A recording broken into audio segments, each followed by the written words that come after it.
정말 삶에 큰 은혜가 있기를 바랍니다. 이 시간에는 우리 하나님의 말씀 창세기 27장 1절부터 29절까지 있는 말씀 보겠습니다. 창세기 27장 1절부터 29절까지인데요. 내용이 길기 때문에 우리 17절까지만 읽도록 이렇게 하겠습니다. 창세기 27장 1절부터 우리 17절까지만 읽도록 하겠습니다. 제가 먼저 읽겠습니다. 이삭이 나이 들어 눈이 어두워서 보지 못할 때에 자기의 맏아들 에서를 불러 그에게 이르되 내 아들아 하매 그가 그에게 이르되 보소서 내가 여기 있나이다 하거늘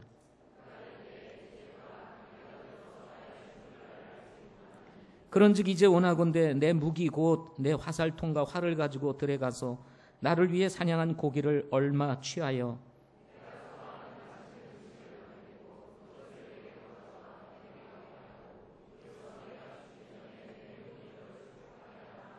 이삭이 자기 아들 에서에게 말할 때에 리브가가 들었더라. 에서는 사냥하여 고기를 가져오려고 들로 갔더라.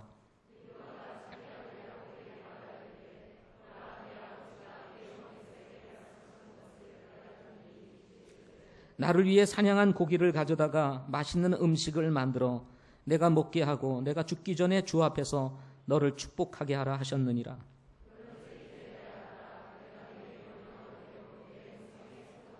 이제 염소 떼에 가서 거기서 염소들 중에서 좋은 새끼 2마리를 내게로 붙잡아 오라. 그리하면 내가 그것들로 내 아버지를 위해 그분께서 좋아하시는 맛있는 음식을 만들리니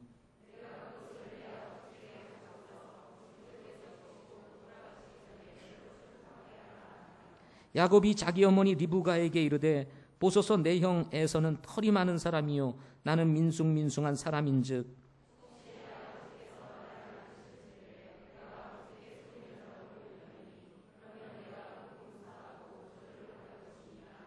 그의 어머니가 그에게 이르되 내 아들아 너를 향한 저주는 내게 임하리니 다만 내 음성에 순종하고 가서 그것들을 내게로 붙잡아 오라 하매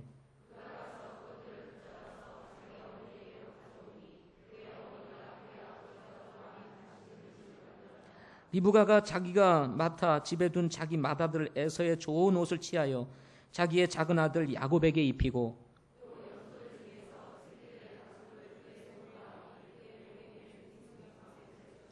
자기가 예비한 맛있는 음식과 빵을 자기 아들 야곱의 손에 주었더라.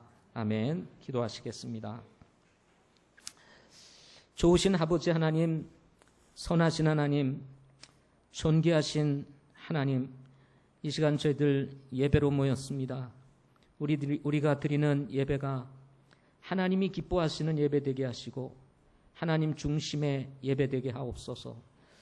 혹시나 예배드리는 우리 성도들 가운데 마음이 분요하신 분들이 있거나 또는 세상 일로 가득 찬 생각을 가지고 있는 분들이 있다면 성령 하나님께서 이 시간 역사하여 주시고 그 마음을 내려놓고 마음 중심이 주님을 향할 수 있도록 도와주시옵소서. 특별히 우리 중에 아직 하나님을 알지 못하는 분이 계시다면 오늘 예배를 통해서 하나님을 만나는 시간 되게 하시고 예수 믿고 구원받아서 하나님의 자녀가 되는 기쁨을 누릴 수 있도록 하나님 축복해 주시옵소서. 시간을 주님께 의뢰하오며 예수 그리스도의 이름으로 기도하옵나이다. 아멘. 아멘. 자, 우리 이제 5월을 지나서 이제 6월 달 저희가 처음 또 이렇게 만나는 것 같습니다. 지난주에는 제가 광교교에서 집회를 인도했습니다. 그동안 우리 가정의 달을 맞이해서 우리 창세기 강해를 잠시 쉬었습니다. 창세기 강해를 쉰 지가 6주가 지나갔고요. 오늘 이제 7주가 되는 주일에 다시 창세기 강해를 이어가게 되었습니다. 시간이 흐르다 보니까 지난번에 들었던 우리 창세기 말씀 도대체 생각이 나지를 않죠. 가물가물합니다. 그죠? 뭘 들었지? 그걸 어떻게 이어갈까? 이렇게 생각을 가질 것 같습니다. 그래서 고리를 좀 연결시켜 드리기 위해서 우리 창세기 오늘 27장을 오늘 이제 말씀을 들을 텐데요. 26장 6절부터 마지막 9절 전까지 우리가 말씀을 들었습니다. 이때 들었던 이 말씀의 제목이 주께서 함께 하실 때라는 제목으로 말씀을 들었습니다. 기억나세요? 주께서 함께 하실 때. 이삭이 그랄에 갔다가 또 자기 아내를 누이라 속이고 혼 좀 한번 나고 이제 나오게 됩니다. 그죠? 나오게 되어서 이동하는 과정 속에서 이제 우물 가지고 다툼이 좀 일어났죠. 그죠? 그 과정 속에서 이 주께서 함께 하실 때라는 제목으로 세 가지 주제로 말씀을 드렸습니다. 우리의 연약함에도 불구하고 하나님은 우리를 도우시는 분이시다 말씀을 드렸고, 우리가 불리할 때에도 하나님은 우리를 최선으로 인도하시는 분이시다 라는 말씀으로 여러분에게 말씀드렸고, 그 다음에 세 번째로는 우리를 더 나은 장소로 하나님은 인도하신다 하는 말씀으로 말씀을 드렸습니다. 이제 마지막 르호봇에서 브엘세바로 올라간다는 이 말씀을 통해서 우리의 삶이 올라가는 인생 되고 내려가는 인생 되지 마라 하고 교훈을 남기면서 말씀을 마쳤던 기억이 납니다. 기억이 나시죠? 전혀 안 나시는 모양입니다. 자, 오늘은 27장을 통해서 거친 자와 속이는 자 사이에서라는 제목으로 같이 말씀을 나누도록 하겠습니다. 이 거친 자라고 하는 것은 에서의 이름의 뜻이고요.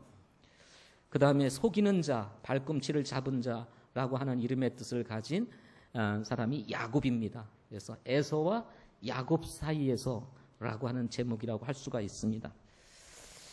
어린 시절 예수를 믿고 나서 청년의 시기를 거치면서 영적으로 이렇게 자라가게 되었습니다. 영적으로 자라가면서 늘 제 마음속에 가지고 있었던 소원이 하나가 있었습니다. 그것은 내가 후에 하나님의 은혜로 결혼을 하면 믿음의 가정을 꼭 이루었으면 좋겠다 하는 생각을 가지게 되었습니다. 부모와 함께 자녀들이 교회를 나오는 모습을 보게 되면 그것이 그렇게 부러웠습니다. 자녀들을 이렇게 데리고 교회를 오는 이 가정을 보면 그게 너무나 부러웠어요. 나도 어린 시절 우리 부모님들이 예수님을 믿고 이렇게 교회를 데리고 다니면서 영적인 영향을 나에게 미쳐주었으면 얼마나 좋았을까 하는 그런 마음이 늘 내 마음속에 있었습니다. 그래서 저는 신앙의 1세대다 보니까 그럴 수가 없으니까 내가 이제 크면 하나님의 은혜로 가정을 이루어서 꼭 믿음의 가정을 좀 세워야 되겠다. 그래서 아이들을 데리고 이렇게 예배를 드리고 또 주님을 섬기는 이런 가정을 세워야 되겠다 하는 마음을 가지게 되었습니다. 세월이 흘러 하나님의 전적인 은혜로 이제 자매를 만나게 되어서 결혼을 하게 되고 가정을 이루게 되었습니다. 또 하나님께서 자녀를 주셔가지고 이제 믿음의 가정 이렇게 세우게 되었습니다. 이삭이 나이가 들어가듯이 이제 저도 어느덧 나이가 들어서 자녀에 대한 생각이 점점 더 커져가는 것 같습니다. 젊었을 때는 정신없이 사역에 이렇게 집중을 하다 보니까 사실은 가정보다는 교회, 자녀들보다는 성도라고 하는 이런 삶의 스케줄을 쫓아서 살았던 것 같습니다. 세월이 지나면서 이제 저도 나이가 좀 먹다 보니까 자녀에 대한 나의 마음이 이렇게 좀 커져갑니다. 목회자로서 성도들을 대하는 나의 모습과 달리 자녀를 대하는 나의 모습은 어떨까도 한번 생각해 보게 되었습니다. 우리 성도들을 대하는 저의 태도는 할 수만 있으면 친절한 태도를 가지려고 늘 애를 씁니다. 내가 만약에 우리 자녀들을 대하듯이 성도를 대했으면 아마 다 도망가지 않았을까 생각을 해봅니다.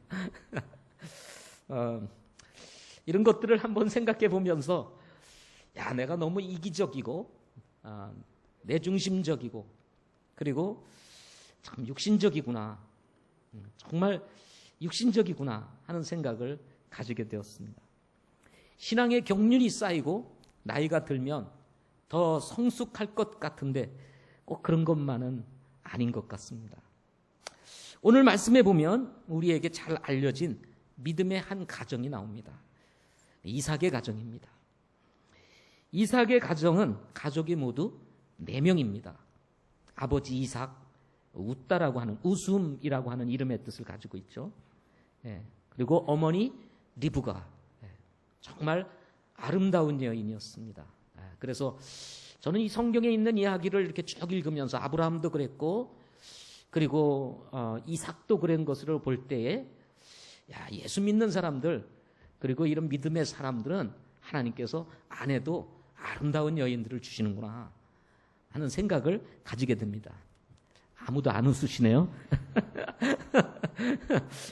좀 웃어주세요. 그래서 저희 아내도 매우 아름다운 것 같습니다. 동의를 아무도 안 하시네요. 저는 그렇게 생각합니다. 이 리브가의 이름은 아름다움으로 붙들어맨 또는 부드엘의 딸이라고 하는 이름의 뜻을 가지고 있습니다. 그리고 큰아들 에서 붉은이라는 뜻을 가지고 있고 거친 이런 뜻을 가지고 있습니다. 그래서 오늘 거친 자라고 하는 제목을 붙이게 되었고요. 그 다음에 작은 아들 야곱입니다. 이 작은 아들 야곱은 발꿈치를 잡은 자 또는 속인 자, 속이는 자라고 하는 이름의 뜻을 가지고 있습니다. 그래서 거친 자와 속이는 자 사이에서라는 제목을 오늘 붙이게 된 거죠. 두 아들은 원래 쌍둥이로 태어났습니다. 그래서 나이 차이는 없습니다. 단지 태어난 순서 차이만 있습니다. 순서 차이.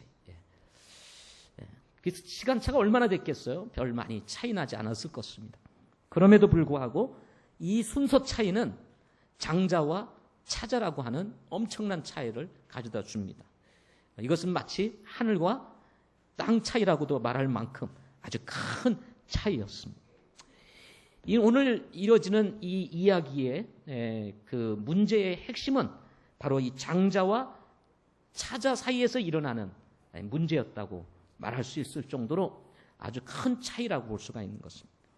이삭은 아브라함의 아들이고 약속의 자손으로서 비록 연약함이 있음에도 불구하고 영적인 사람이었고 믿음의 사람이었고 그리고 하나님께서 함께 하시는 그런 사람이었습니다. 리브가는 남편인 이삭과 동행하면서 시시때때로 도우시는 하나님을 경험했던 그야말로 멋진 아내였습니다. 이런 아버지와 어머니 밑에서 자란 에서와 야곱 어떠했을까요? 당연히 믿음 좋은 아들, 그 다음에 경건한 자녀가 되었어야 할 것 같은데 오늘 말씀을 통해서 보면 꼭 그런 것 같지는 않습니다. 우리 가정에서 나타나는 일상의 생활 모습처럼 에서와 야곱이 여러 가지 모양으로 서로 다르게 살아가고 있는 모습을 보게 되는 것입니다. 오늘 말씀은 본받아야 할 믿음의 가정 이야기가 아닙니다. 오히려 믿음의 사람들이 어떻게 이렇게 할 수 있을까라고 하는 풀기 어려운 질문을 던지게 만드는 이야기라고 할 수가 있습니다. 그러나 저는 이 말씀을 곰곰이 생각해 보면서 제 마음에 이해가 됐습니다. 왜냐하면 나도 목회자이지만 나의 가족을 돌아보면 아버지로서 이삭의 모습이 내게 있고 그리고 어머니 리브가에 있어서 우리 집사람의 모습이 담겨져 있고 그리고 에서와 야곱의 모습이 우리의 자녀들에게서 나타나고 있기 때문이었습니다. 따라서 겉으로 보는 우리 가정의 모습과 달리 안에 들어가서 비춰지는 우리 가정의 모습은 마치 이삭의 가정의 모습과 같을 수 있다는 것입니다. 따라서 오늘 말씀을 통해서 하나님께서 우리에게 주시고자 하시는 메시지, 그것이 무엇인지에 대해서 3가지로 함께 살펴보고자 합니다. 첫째는 사람은 누구나 자기중심적으로 생각할 수 있기 때문에 경계하라고 하는 메시지가 오늘 본문에 들어 있습니다. 오늘 이야기를 살펴보면 이삭의 4가족은 모두 자기중심적이면서 동시에 거짓과 위선을 행하고 있는 것을 보게 됩니다. 하나님을 믿는 사람들도 이럴 수 있구나 하는 생각을 우리가 가지게 된다는 것입니다. 먼저 이삭을 한번 보십시오. 이삭이 나이 들어 눈이 어두워지고 보지 못할 때 죽을 날이 가깝다고 생각한 이삭이 이제 에서를 불러서 들어가가지고 나를 위해 사냥을 하고 그 고기로 내가 좋아하는 맛있는 음식을 만들어서 나로 하여금 먹게 하고 그 후에 내가 너를 축복하도록 하라 하고 말씀을 합니다.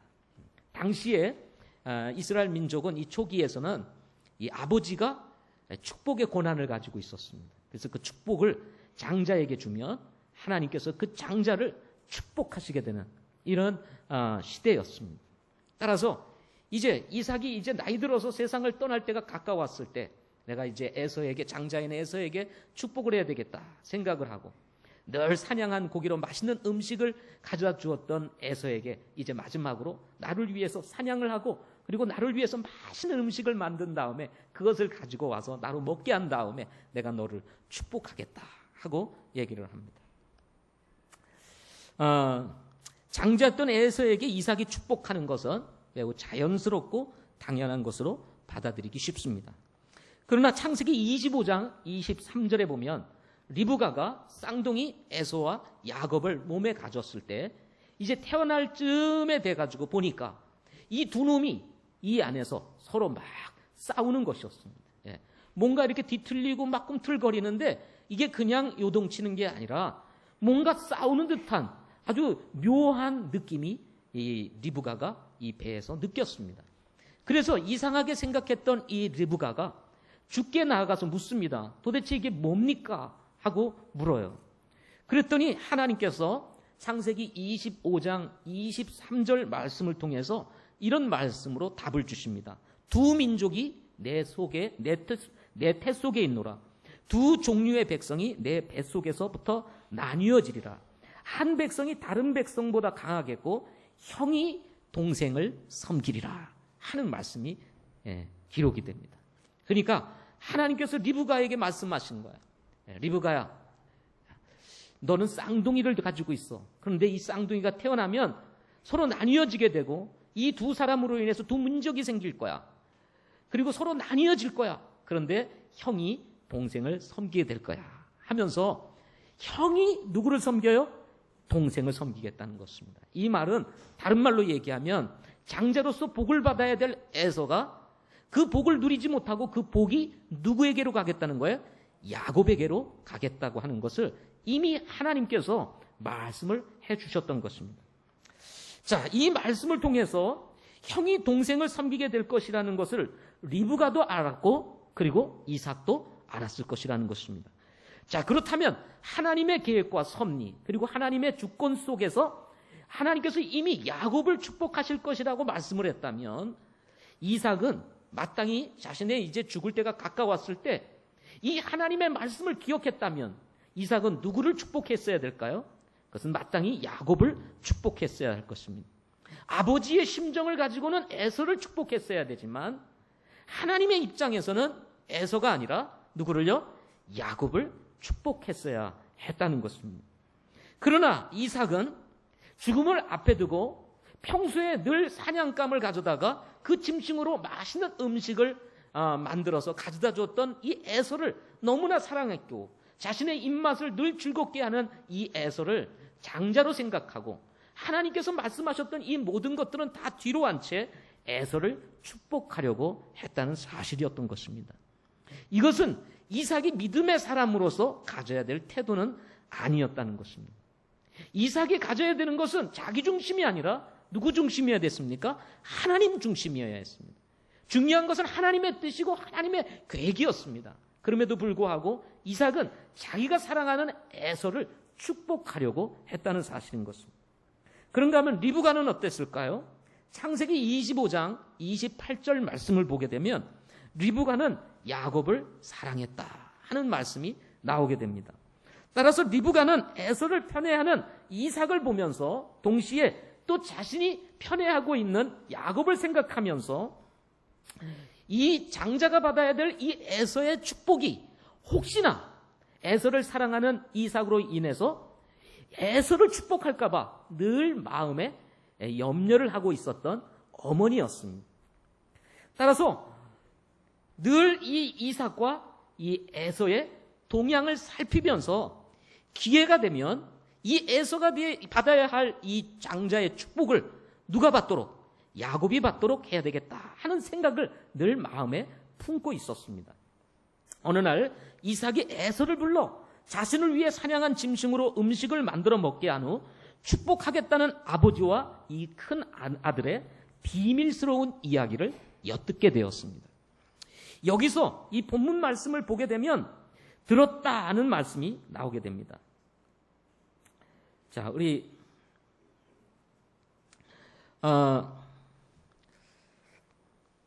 자, 한번 보세요. 6절 말씀을 한번 보겠습니다. 6절 같이 한번 읽어보겠습니다. 시작. 리브가가 자기 아들 야곱에게 말하여 이르되 보라, 내 아버지가 내 영 에서에게 말씀하시는 것을 내가 들으니 이르시기를, 이렇게 얘기를 합니다. 여기서 들었다는 이 단어는 쇼마이트라고 하는 단어인데요, 능동태 분사형으로 기록이 되어 있습니다. 그러면 이 능동태 분사형이라고 하는 의미는 어떤 의미를 가지고 있냐면 어떤 목적을 가지고 지속적으로 듣는 것을 말한다고 하는 것입니다. 이해를 돕기 위해서 말씀을 드리면 이삭과 에서의 이 비밀스러운 이 대화는 이 리브가가 어쩌다 우연히 들은 이야기가 아니라 평상시 이삭과 에서의 관계에 깊은 관심을 가지고 있었던 이 리브가가 계획적으로 이야기를 들었다는 의미라는 것입니다. 이렇게 리브가는 야곱을 사랑하였으며 에서보다 야곱을 편애하는 마음을 가지고 있었습니다. 물론 하나님께서 리브가에게 형이 동생을 섬기라고 말씀하셨기 때문이었을 것이라는 저는 생각을 가지게 됩니다. 이삭이 늘 에서를 사랑하는 이런 마음을 보면서 이 어머니 마음에 느낌이 있었을 거예요. 이거 잘못하면 하나님의 말씀과 달리 누구를 축복할 것 같아요? 에서를 축복할 것 같은 이런 마음이 들었던 것입니다.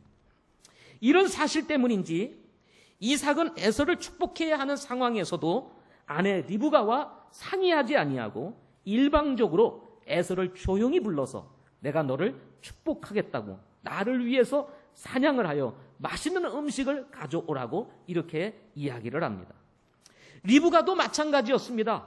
이 에서를 편애하는 이 이삭, 그리고 야곱을 편애하는 이 어머니 리브가 사이 속에서 서로 다른 길을 가고 있었던 것입니다. 따라서 이 리브가도 자, 이렇게 이야기를 들었으면 남편인 이삭에게 들어가서 하나님이 이미 말씀하지 않았느냐, 형이 동생을 섬기겠다고 말씀하셨는데 왜 에서를 축복하려고 하느냐, 하나님의 뜻을 따라서 야곱을 축복해야지 하고 말을 해야 되는데 이미 이삭의 마음이 에서를 향하고 있기 때문에 들을 것이라는 생각을 가지지 않았던 것 같습니다. 따라서 각자 독립적인 행동, 자기중심적인 행동을 하게 되었던 것입니다. 따라서 리브가 또한 이런 이삭을 알고 있었기 때문에 이삭이 에서가 한 이 내용을 조용히 야곱에게 불러서 또 야곱에게 이 사실을 알리게 되는 것입니다. 자, 평소 늘 리브가는 어찌하든지 이 야곱이 축복을 받기를 원하는 마음을 가지고 있었습니다. 따라서 이삭이 에서에게 한 이 이야기를 듣고 이 리브가는 어떤 생각을 가지고 있었냐면, 이제는 에서에게 가야 할 이 장자의 축복을 이제는 탈취를 해야 되겠다 하는 탈취 프로젝트를 이제 생각하게 되는 것입니다. 그리고는 그것을 이제 실행에 옮기게 되는 것입니다. 먼저 리브가는 다급하게 야곱을 부르게 됩니다. 그리고 아버지 이삭과 에서의 이야기를 야곱에게 들려주고는 말하기를, 그런즉 이제 내 아들아, 내가 내게 명령하는 대로 내 음성에 순종하라 하고 8절에 기록하는 것을 보게 됩니다. 여러분 8절 한번 보세요. 자, 6절 7절은 이제 에서에게 한 이야기를 그대로 들려주고요. 그리고 8절에 한번 읽어보겠습니다. 시작. 그런즉 이제 내 아들아, 내가 내게 명령하는 대로 내 음성에 순종하라 하고 얘기를 합니다. 자, 여기 이 순종한다는 이 말은 쉐마라는 단어인데요, 이를 문자적으로 해석하면 내가 시키는 대로 실수 없이 정확하게 하라 라고 하는 의미를 담고 있습니다. 리브가는 하나님의 뜻이 아니라 자신이 시키는 대로 하라고 이 야곱에게 주문을 한 후 인간적인 방법으로 에서 대신 야곱이 축복을 받을 수 있도록 그동안 가지고 있었던 계획을 그대로 실행에 옮기는 것을 보게 됩니다.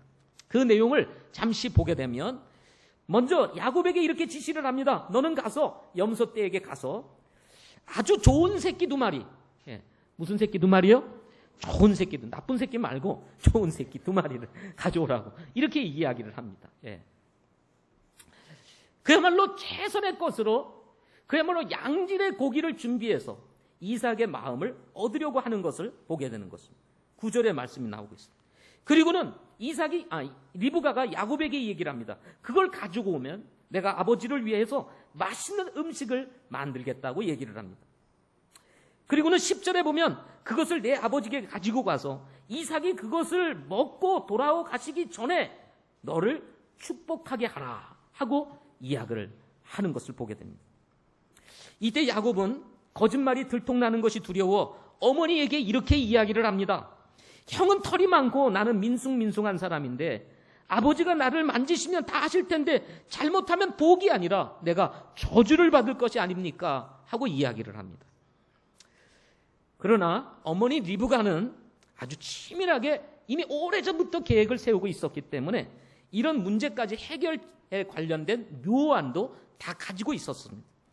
그래서 13절에 보면 이 리브가가 이렇게 이야기합니다. 내 아들아, 너를 향한 저주는 내게 이 말이니 다만 내 음성에 순종하고 가서 그것들을 내게로 붙잡아 오라 하고 얘기를 합니다. 저주 임에 염려하지 마. 내가 받을게. 엄마가 받을게. 엄마가 대단하죠. 이게 참 엄마의 이 희생정신은 엄청납니다. 이 아버지들은 이런 말 못해요. 그래서 여러분 이런 말이 있대잖아요.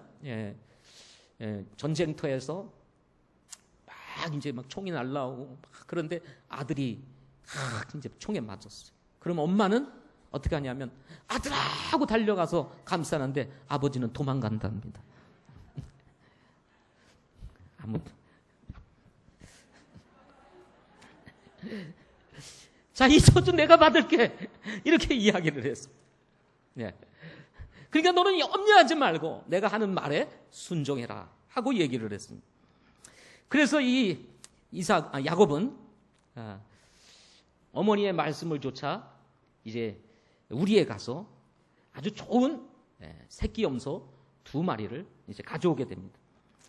그리고는 이때 어머니 리브가는 에서의 좋은 옷을 하나 자신이 가지고 있었던 좋은 옷을 가져다가 야곱에게 이제 입히고 그리고 자신이 만든 이 음식과 함께 이 염소털 음식을 만들기 위해서 잡았던 이 새끼 염소의 이 염소털로 이 민숭민숭한 야곱의 손과 이 목덜미를 싹 감싸주게 되는 것입니다. 위장을 하게 되는 것이죠. 그리고는 음식을 주어가지고는 이삭에게로 가게 합니다. 자, 15절부터 17절에 보면 드디어 음식과 빵을 가진 이 야곱이 이제 그것을 손에 들고 아버지에게로 가게 돼요. 저는 이 말씀을 통해서 야 그렇구나. 사람이 속이려면 이거 아무리 그냥 경계하고 조심해도 넘어갈 수밖에 없겠구나. 이렇게 완벽하게 여러분 이게 속이려고 작정을 하니 안 넘어갈 사람이 있겠어요? 그렇죠? 그래서 이게 뭐 도둑질 하려면요 아무리 경계를 해도 도둑질 당하는 거예요. 마음만 먹으면 이게 막 못할 일은 뭐 있겠어요? 안 넘어갈 사람이 없다는 거예요. 자, 그래서 참 여자는 이래서 무섭다는 생각을 가져보게 됩니다. 야곱은 어떻습니까? 야곱은 어머니 품에서 자란 야곱, 어찌 보면 마마보이 같은 야곱이었습니다. 쉽게 말하면 착하디 착한 야곱, 여자 같은 야곱이 아닙니까? 이런 야곱이 어떻게 아버지 앞에 나가 거짓말을 할 수 있을까 생각해보면 쉽지 않을 것이라는 생각을 가져보게 됩니다. 그러나 여러분 이렇게 선하게 생각되어지는 이 야곱을 한번 보세요. 야, 이거 보통 사기꾼이 아닙니다. 거짓말쟁이가 아닙니다. 드디어 이제 음식을 가지고 이 야곱이 이삭인 아버지에게 나아갑니다. 그리고는 야곱이 이렇게 얘기를 합니다. 내 아버지요 하고 얘기를 해요. 이삭이 대답하기를 내가 여기 있노라. 내 아들아 너는 누구냐? 여러분 이삭이 이렇게 대답했을 것이라고 생각하면 절대로 안 됩니다. 이삭이 굉장히 용감하게 대답하고 있죠. 그죠? 너는 누구냐? 내 아들아 너는 누구냐? 이렇게 얘기했을까요? 이때 이삭은요 나이가 들어가지고 눈도 볼 수 없을 정도로 이미 노쇠에 있었습니다. 그러니까 내 아버지요 그러니까 뭐라고 얘기했을까요? 이삭이 내가 여기 있노라 하고 얘기를 한 거예요. 그리고는 내 아들아 너는 누구냐 하고 얘기를 한 거예요. 자, 그랬더니 이 야곱이 얘기를 하는 것입니다. 나는 아버지의 맏아들 에서로소이다 하고 얘기를 하는 것입니다. 여러분, 사람이요, 어떤 거짓말을 하는데 훈련을 안 하고 이렇게 쉽게 할 수 있는 게 아닙니다. 저는 야곱이 굉장히 많이 연습했다고 생각을 해요. 얼마나 마음이 떨리겠습니까? 얼마나 많이 두려움이 있었겠어요. 그러니까 여러분, 그때 당시 거울이 있었는지 모르지만 거울 앞에서 목소리 변색하면서 나는 아버지의 맏아들 에서로소이다 하고 떨림이 없이, 흔들림이 없이, 아버지가 눈치채지 아니하도록 이렇게 하지 않았겠어요? 성경에는 안 나와요. 그렇지만 여러분, 이거 결론만 얘기하는 성경이니까 여러분 과정을 한번 생각해 보세요. 그러니까 이 아버지가, 이삭의 아버지가 이런 에서의 거짓말에 사실은 넘어가게 된 것입니다. 한술 더 떠 이 야곱은 아버지에게 나가서 이렇게 얘기를 합니다. 아버지께서 내게 명령하신 대로 내가 하였사오니 원하건대 일어나 앉으셔서 내가 사냥한 고기를 잡수시고 아버지의 혼이 나를 축복하소서 하고 얘기를 합니다. 야곱은 또다시 이곳에서 거짓말을 합니다. 자신이 사냥한 고기를 잡수시고, 언제 가서 사냥을 했어요? 우리에 가서 가지고 왔지. 그렇죠? 그래도 자신이 사냥한 것처럼 위장을 합니다. 자신을 에서처럼 철저히 위장을 해요. 그리고 떨림도 없습니다. 그리고 에서처럼 당당하게 그렇게 얘기를 합니다. 이때 이삭이 물었습니다. 아무래도 수상한 거예요. 이렇게 빨리 올 수가 없는데, 평소에 에서가 사냥을 나가면 이렇게 사냥을 빨리 끝내고 돌아와서 음식을 만든 적이 없는데 오늘따라 이상하게 빨리 온 것 같은 느낌이 드는 거예요. 그래서 이삭이 묻습니다. 내 아들아, 내가 어떻게 그것을 이같이 속히 찾았느냐 하고 얘기를 해요. 20절에서 야곱이 대답합니다. 이때 주 아버지 하나님께서 그것을 내게 보내주셨나이다 하고 20절에 얘기합니다. 당신의 하나님께서 나를 도우셔가지고 사냥감을 빨리 잡게 하시고 이렇게 음식을 만들어 가져왔다고 또 소개해요. 맞죠? 아버지께서 준비했죠, 그죠? 예? 아버지 하나님께서 준비했죠. 어디에서? 우리에서. 예. 나름대로 정당화시켜가면서. 그래, 하나님이 다 우리의 준비해놨다가 날 주신 거지. 예. 여러분, 의도가 잘못되면 거짓말입니다. 예?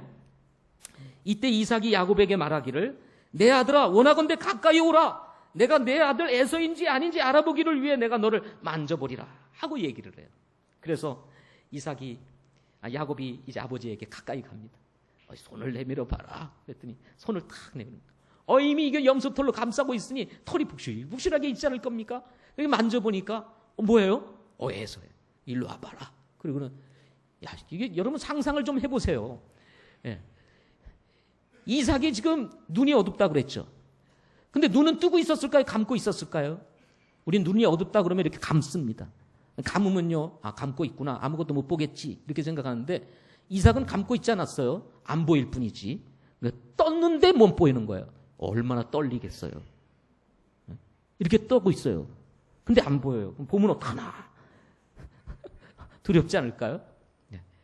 그래, 가까이 오라. 그래서 목도 만져봅니다. 근데 보니까 뭐가 있어요? 여전히 털이 있는 거예요. 이상한 거예요, 지금. 뭔가 낌새가 이상한 거예요. 그래서 이삭이 22절에서 이렇게 얘기합니다. 이삭 22절 한번 같이 보겠습니다. 22절 보겠습니다. 같이 읽어보겠습니다. 시작. 야곱이 자기 아버지 이삭에게 가까이 가니 그가 그를 만지며 이르되 음성은 야곱의 음성이나 손은 에서의 손이로다. 음성을 들어보니까 아무리 이게 속이고 그냥 꾸며서 목소리 변개해가지고 얘기를 해도 이게 야곱의 음성 같은 거예요. 근데 만져보니까 뭐예요? 에서의 손인 거예요.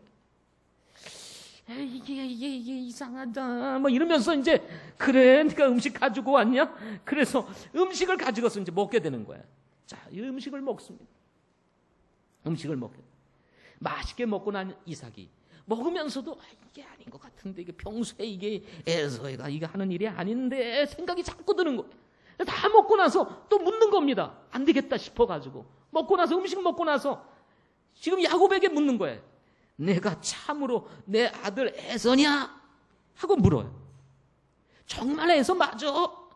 그러니까 야곱이 대답하기를 그러하니이다. 아버지, 내가 에서야요, 이 말인 거예요. 내가 에서입니다, 야곱이면서.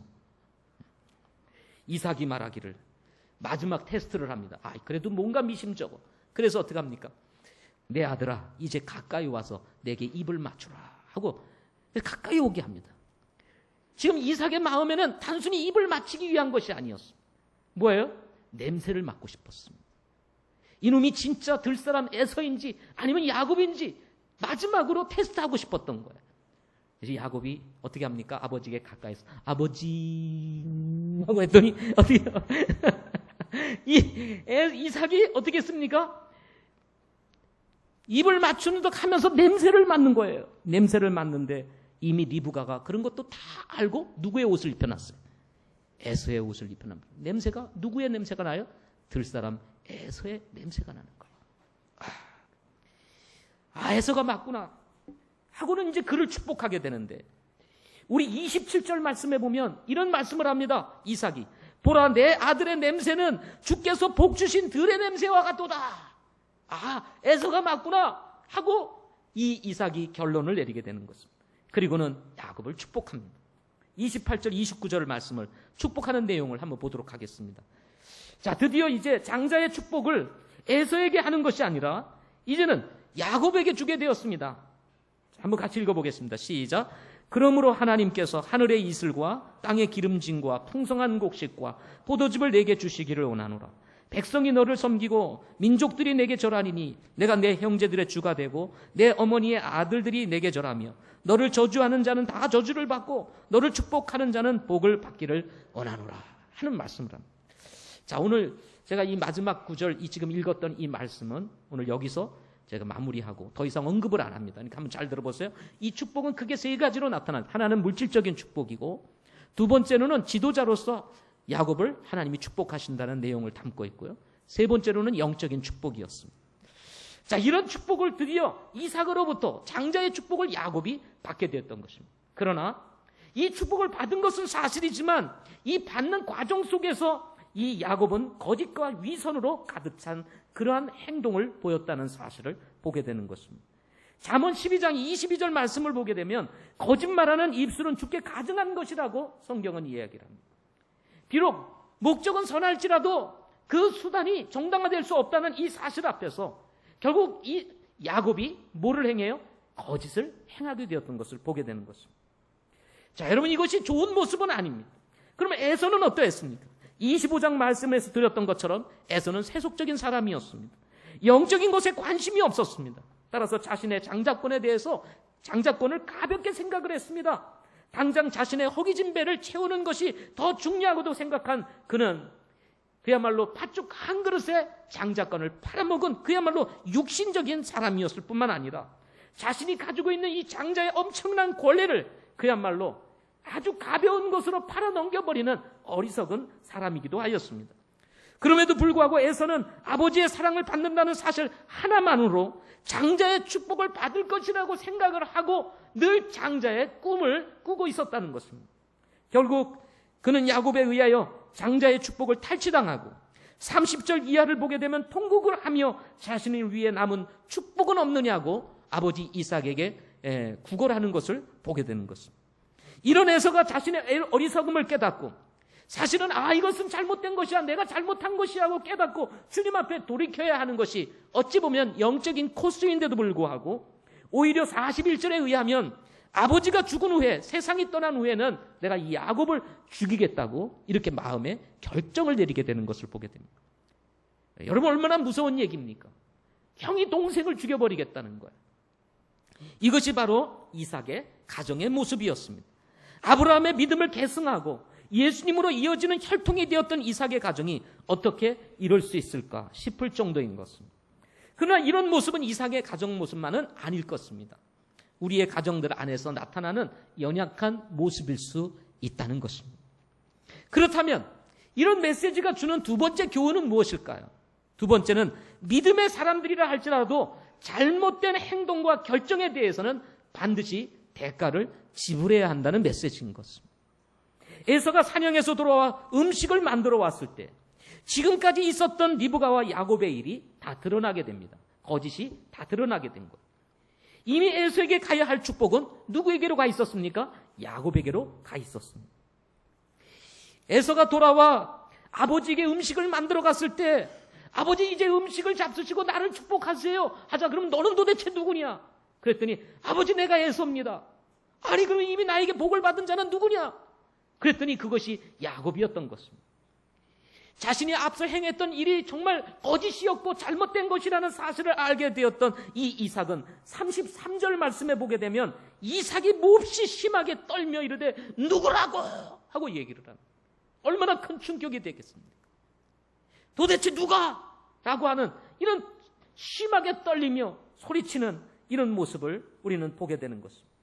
뿐만 아니라 34절부터 38절까지 에서가 이삭에게 축복하는 축복을 구걸하는 모습을 보면 참으로 참담한 심정이 들게 되는 것입니다. 자신이 받아야 될 이 장자의 축복을 야곱이 취함으로 인해서 이제 자기는 누릴 수 있는 것이 아무것도 없다고 생각했을 때 자기에게 찾아온 이 참담한 심정, 그러면서 아버지에게 말하기를 나에게 남은 것이 없느냐, 나에게도 그 야곱에게 축복한 그 축복을 좀 달라고 애걸어 합니다. 그러나 이삭은 너에게 줄 것이 없다고 얘기를 하죠. 결국 에서가 야곱을 죽이겠다고 결심을 하게 되는 것입니다. 가인이 아벨을 죽인 것과 같이 말이죠. 이게 가정 안에서 일어날 수 있는 일들인 것입니다. 결국 이 일로 인해서 야곱이 집을 떠나 하란에 있는 외삼촌 라반의 집으로 도망을 가게 됩니다. 속인 자 이 야곱, 비록 아버지로부터 축복은 받았지만 이 일로 인해서 형이 무서워 집을 떠나서 라반 삼촌의 집으로 도망을 가게 되는 거예요. 그 도망자의 신생이 되는 것입니다. 그리고는 삼촌의 집에 가가지고 20년 동안 양을 치며 고생을 합니다. 삼촌은 또 누구를 속여요? 야곱을 속입니다. 그리고는 20년 동안 뿌려먹어요. 20년 동안. 그래서 생고생을 하게 되는 거예요. 생고생.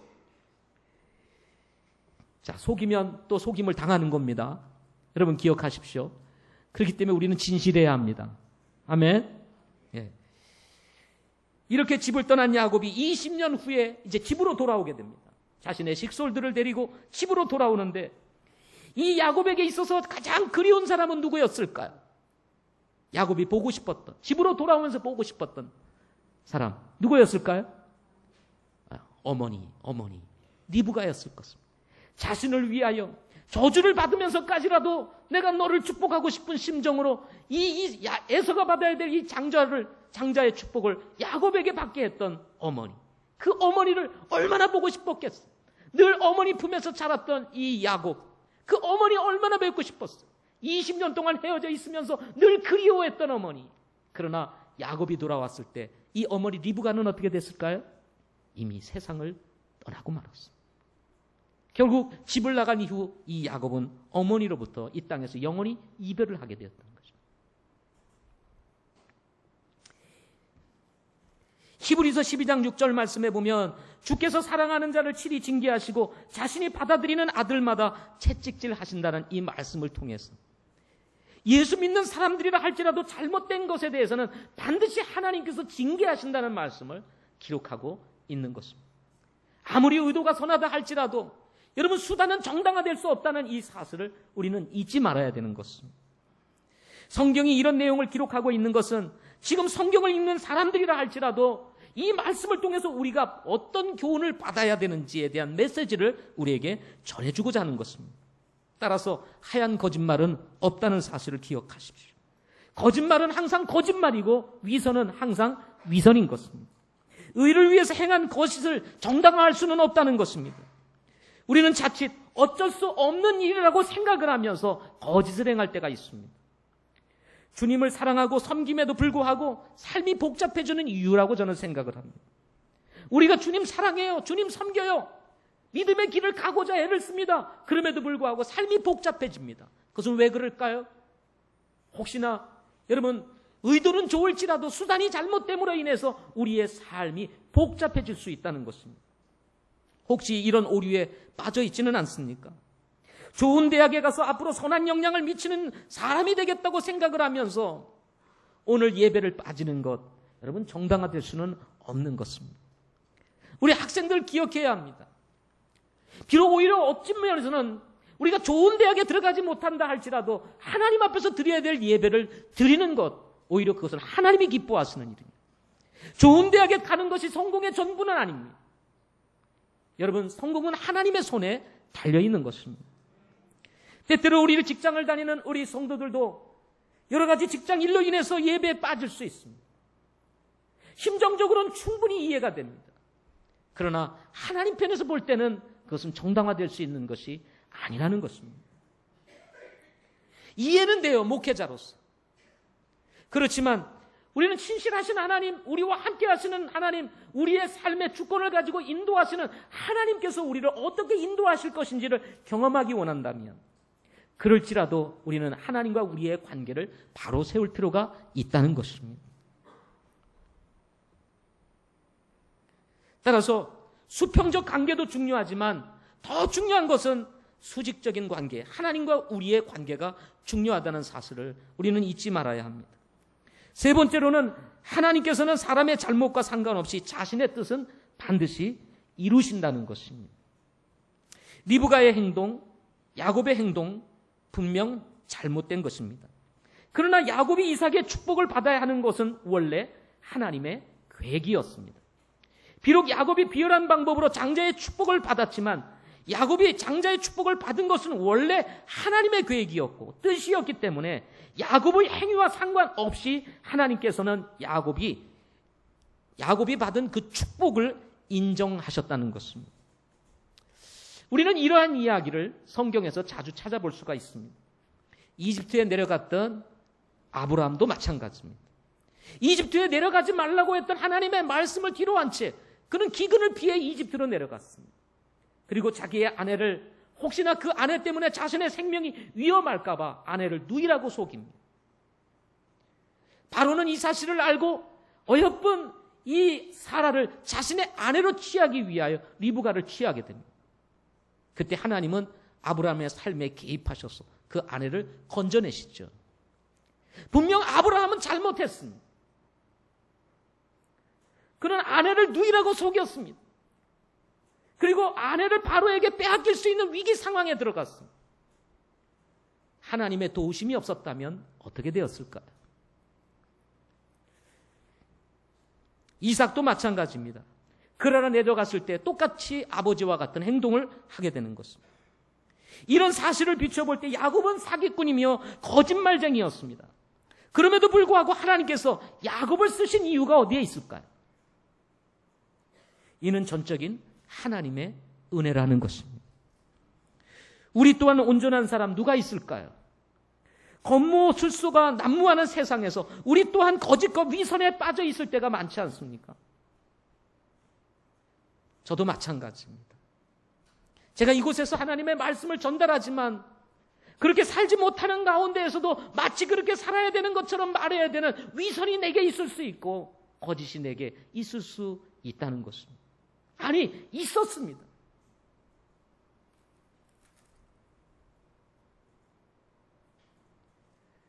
늘 주님 앞에 온전하지 않았습니다. 늘 주님 앞에 깨끗하지 못했습니다. 그럼에도 불구하고 하나님께서 나를 쓰시는 이유가 뭘까? 내가 온전해서일까? 내가 잘나서일까? 내가 재능이 많아서일까? 무엇 때문일까? 그것은 전적으로 하나님의 은혜라는 것입니다. 다윗을 보십시오. 그는 위대한 사람이었습니다. 우리가 볼 때 본받고 싶은 사람이었습니다. 그러나 그는 자신의 사랑하는 신하의 아내를 보고 마음이 동하여 그 아내를 자신의 아내로 취하기 위하여 사랑하는 신하, 충성스러운 신하를 전방에 보내서 전쟁터에서 죽게 만듭니다. 의도적인 살인을 계획하고 그리고는 우리아를 전쟁터에서 죽게 한 이후에 그의 아내를 자기의 아내로 취하는 아주 부도덕하고 비열한 사람이었던 것을 우리는 기억합니다. 그럼에도 불구하고 하나님께서 다윗을 쓰셨던 이유는 무엇일까요? 그것은 전적으로 하나님의 은혜일 뿐인 거예요. 우리를 불쌍히 여기시고 긍휼히 여기시는 하나님의 은혜. 성경은 여자를 보고 음욕을 품으면 간음한 자요, 형제를 미워하면 살인한 자라고 말을 합니다. 이 말씀을 기준으로 말하면 우리는 다 간음한 자이며 또한 살인한 자일 것입니다. 율법에 의하면 돌에 맞아 죽어야 될 사람들이었다는 것입니다. 우리가 이곳에 앉아 있다고 해도 여러분 있다고 해서 우리가 정말 의인일까요? 하나님 앞에 설 만한 자격을 갖춘 사람일까요? 우리는 거짓이 없었습니까? 우리에게는 위선이 없었을까요? 우리의 삶을 들여다보면 거짓과 위선이 정말 난무한 상황 속에서 우리가 살아가고 있지는 않습니까? 그럼에도 불구하고 하나님께서 여전히 나와 함께 하시는 이유, 그리고 오늘 이 자리에 나와서 우리가 하나님 앞에 이렇게 예배드릴 수 있는 이 놀라운 은혜는 여전히 우리의 연약함을 받아주시고 불쌍히 여기시는 주님의 은혜 때문인 것입니다. 저는 하나님 앞에 구약시대에 태어나지 않은 것이 얼마나 감사한지 모르겠습니다. 특별히 유대인으로 태어나지 않은 것이 얼마나 감사한지 모르겠어요.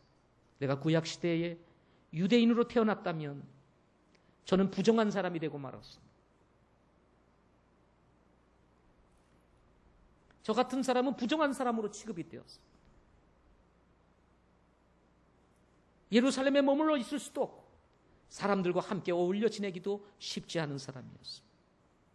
다행히 신학시대에 태어나서 하나님께서 은혜로 저를 받아주시고 예수 믿게 하시고 구원받게 하시고 하나님의 자녀 되게 하시고, 구약시대에 비춰보면 율법에 비춰보면 부정한 재물과 같은 존재였지만 그럼에도 불구하고 하나님 이 시대에 부족한 저를 그럼에도 불구하고 쓰시고 계신다는 것입니다. 제가 잘나서가 아닙니다. 하나님의 은혜일 뿐인 것입니다. 제가 말씀을 전하면 얼마나 잘 전하겠습니까? 저보다 말씀을 잘 전하는 분이 이 세상에 수없이 많습니다. 그럼에도 불구하고 하나님께서 나를 쓰시는 이유는 전적으로 하나님의 은혜 때문입니다.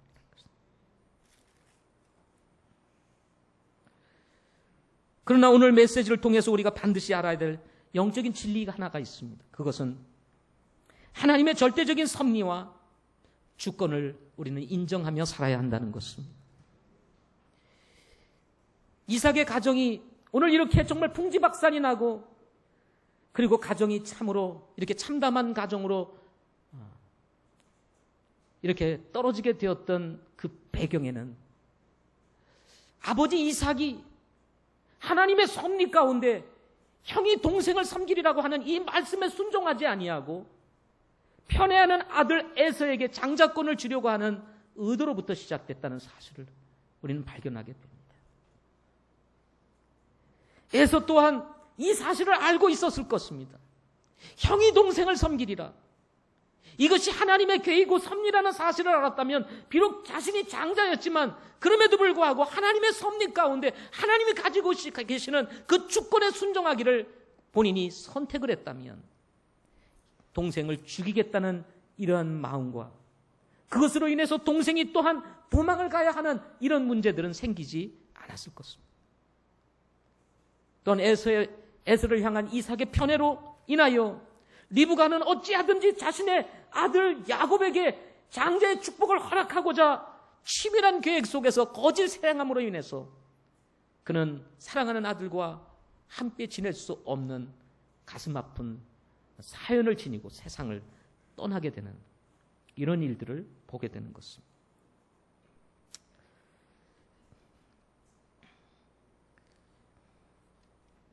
이럴 때 하나님께서 우리에게 주시는 말씀이 하나 있습니다. 잠언 19장 21절 말씀입니다. 여러분 이 말씀을 한번 펴서 보겠습니다. 잠언 19장 21절.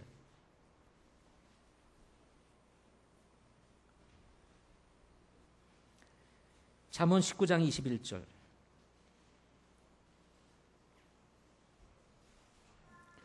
같이 읽겠습니다. 시작. 사람의 마음에 많은 계획이 있을지라도 주의 뜻 그것만 서리라.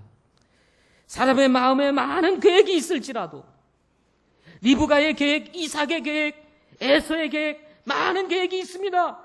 그렇지만 결국 세워지는 것은 누구의 뜻이요? 주님의 뜻. 그것만 서리라. 비록 잘못된 것이 있었습니다. 모순도 있었습니다. 거짓도 있었습니다. 위선도 있었습니다. 그럴지라도 여러분 기억하십시오. 하나님의 계획은 성취된다는 것입니다. 그래서 하나님께서 야곱을 쓰신 거예요. 야곱이 잘나서가 아닙니다. 하나님의 섭리가 있었기 때문에. 오늘 이 말씀을 바라보면서 우리를 향하신 하나님의 계획이 우리의 삶 가운데 성취되어 이루어지기를 소망합니다. 아멘. 따라서 우리의 연약함을 내려놓고 거짓과 이선을 버리고 정말 진실하게 주님을 섬기는 저와 여러분들이 되기를 바랍니다. 기도하겠습니다.